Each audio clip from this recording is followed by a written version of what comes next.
gaidīšanas režīmā, kamēr izspēlēs izlases.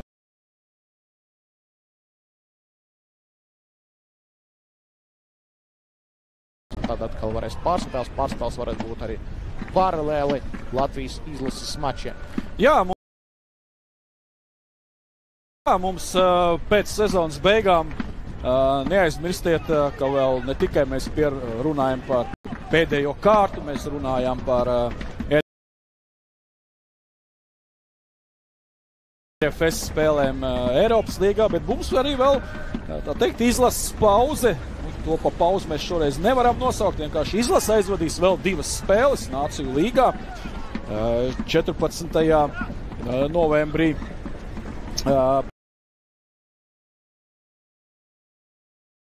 pret Ziemeļmaķedoniju un savukārt 17. novembrī pret Armēniju. Tā kā sezona turpinās un viss interesantais, ja ne vēl priekšā, tad noteikti daudz interesantu notikumu vēl būs. Atkal tālāk piespēl no Paničana, Žiki gar vārtiem bīstami, Kuario! 2-0! Un tagad gan drāma ir galā, Cedriks Kuario! Jā, šoreiz Dodo sākuma sastāvā, kas grobiņā izmainījies no pagājušās spēles. Šajā spēlē sākuma sastāvā sāk Družiņins, Krušātins un Stūglis.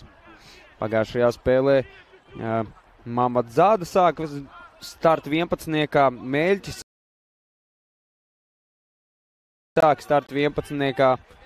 Un, ja nekļūdos, tad šķiet, ka arī Rupeiks sāk start 11. Šie spēlētāji tad šoreiz sāk uz rezervistu soli, bet tikmēr Liepāja ļoti aktīvi iesākuši šo te spēli. Jā, Liepājā jau 2 uzvaru sērija.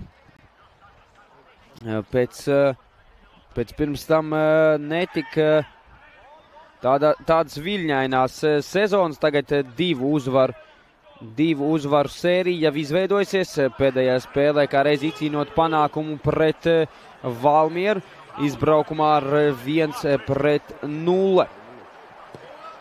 Izdevās izcīnīt ar 1-0 uzvaru viesos Liepājai. 20. oktobrī norisinājās šī spēle. Pirms tam arī 5. oktobrī bija spēle šeit pat mājās Liepājā pret Audu. Tur arī izcīnīts panākums ar 2-1, bet vēl pirms tam 29. septembrī. 29. septembrī tika piedzīvots zaudējums ar... Šajā te otrajā spēlē, 3. minūtē vārtus pirmos gūst atkal Oloko Ēde. 1-0 jau 3. minūtē par labu Jelgavai, bet pēc tam jau 41. minūtē vārds gūst Roberts Mēļķis. Tā arī noslēdz pirmais puslaiks. 69. minūtē Dēvids Dobrecovs iegūst vadību.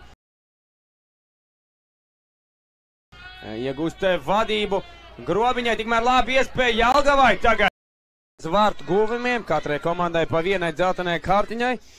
Jelgavas rindās tas bija Janovskis, numurs 70. Nomainītais Janovskis bija saņēmis dzelteno kartiņu un Grobiņas rindās gan Zakarija, vēl joprojām Zdaiguji, vēl joprojām uz laukumu ar 1 dzelteno kartiņu.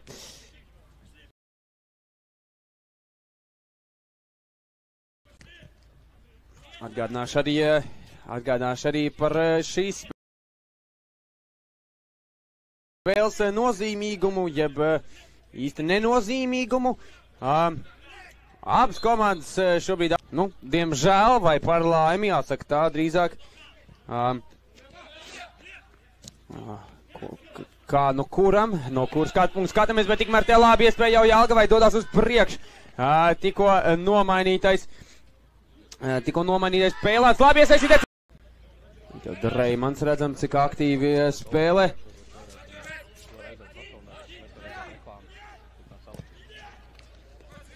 Labo malu tagad jau atkal spēlē. Pēlāns mēģināja atrast tur Reimanu, tas neizdevās. Maslovs.